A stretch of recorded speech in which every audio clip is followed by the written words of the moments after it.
Bonjour à toutes et à tous, moi c'est Gabrielle. Et moi, c'est Sophia. Bienvenue sur Confluence. Aujourd'hui, on se penche sur les pages 14 et 15 des Échos de ce mardi, un sujet qui, on peut le dire, redessine la carte bancaire française, la fermeture accélérée des agences. Oui, c'est une tendance de fond vraiment marquée.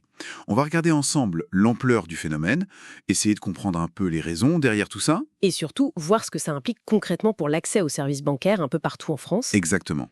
Et franchement, les chiffres ils donnent un peu le vertige, non? Près de 10% des points de vente bancaires fermés en 5 ans. C'est énorme. Ça fait 3 286 agences en moins pour arriver à 30 077 fin 2023. Et ça s'accélère nettement depuis 2020, c'est ça qui est frappant. Comment on explique cette accélération? Alors, les Échos mettent en avant plusieurs choses qui s'entremêlent. Il y a eu bien sûr le Covid. Ça a clairement joué un rôle, disons, de catalyseur. Ah oui, ça a poussé vers le numérique, forcément. Voilà. Mais attention, c'était une tendance déjà là avant, hein. La recherche de rentabilité, la baisse des coûts immobiliers personnels Et la pression des banques en ligne, j'imagine? et la concurrence des banques en ligne, tout à fait. Donc le Covid a en quelque sorte mis un coup de turbo sur ces évolutions qui étaient déjà en cours. D'accord. Mais ce coup de turbo, justement, est-ce qu'il n'est pas un peu brutal pour certains clients? Ceux qui sont moins à l'aise avec le digital, par exemple? C'est toute la question de l'impact, on va y revenir. Mais juste avant, regardons qui ferme. Les Échos le montrent bien. Ce sont surtout les grands réseaux. Les mutualistes? Oui, Crédit Agricole, BPCE, donc Banque Populaire Caisse d'Épargne, Crédit Mutuel, ce sont eux qui réduisent le plus leur maillage. Alors que paradoxalement, ce sont eux qui restent les plus denses sur le territoire, c'est ça? C'est tout le paradoxe, effectivement. Et à côté, on a des stratégies très différentes. Société Générale, par exemple, avec la fusion avec Crédit du Nord. Une restructuration assez radicale, oui. Voilà. Et à l'inverse, on a la Banque Postale, qui, elle, affiche l'objectif de maintenir son réseau. Ça, c'est intéressant comme pari. Maintenir le physique quand les autres coupent dans les coûts. C'est tenable, ça. Disons que c'est un positionnement très clair. Les stratégies varient beaucoup. Le Crédit Agricole, par exemple, ferme aussi pas mal. 470 agences depuis 2020, d'après les Échos, mais communique énormément sur sa présence locale. Ils insistent sur l'ancrage territorial. C'est ça. BPCE et Crédit Mutuel, eux, optimisent vraiment fort. Plus de 1000 fermetures pour BPCE depuis 2020. C'est considérable. Chacun cherche un peu sa voie, quoi. Chacun cherche son équilibre économique face au digital, oui. Pour la Banque Postale, la question sera de valoriser cette proximité différemment. Et si on regarde la carte justement publiée dans les Échos, l'impact n'est pas du tout le même partout. Ah non, c'est très net. Les fermetures sont beaucoup plus marquées dans les grandes métropoles et leurs banlieues. Paris, les Hauts-de-Seine, le Rhône, le Nord. C'est là que ça baisse le plus. Oui. Alors que certaines zones plus rurales ou en Outre-mer, elles résistent mieux.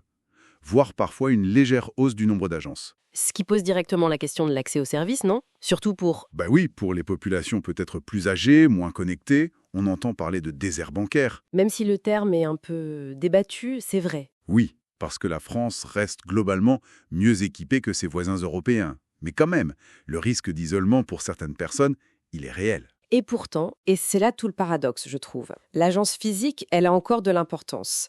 Les Échos citent une étude IFOP. Oui, très parlante cette étude. 79% des Français disent s'y être rendus ces 3 derniers mois. Et 66%, donc 2 tiers, jugent la proximité importante. Alors, comment on explique ça? Fermeture massive d'un côté, besoin de proximité de l'autre. Mais c'est le défi des banques aujourd'hui. Elles essaient de résoudre ce paradoxe en réinventant l'agence.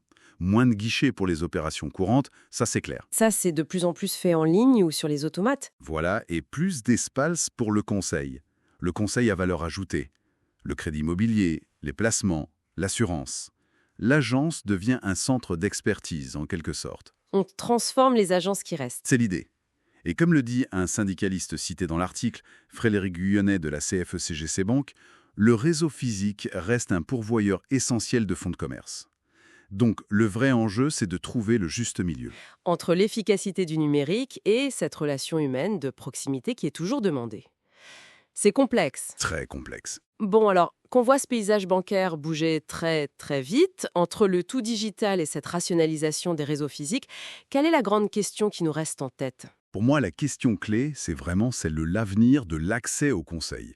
Quelles innovations technologiques, humaines, peut-être des mix des deux qu'on n'imagine pas encore, vont permettre de garantir demain un accès juste et efficace au conseil bancaire pour tout le monde. Indépendamment de l'âge, de là où on habite, de son aisance avec les outils numériques. Exactement. C'est une vraie réflexion de société, je pense, qui est nécessaire. Voilà pour cet éclairage sur la transformation des réseaux bancaires en France en s'appuyant sur les analyses des Échos. Si cette discussion vous a intéressé, n'hésitez pas.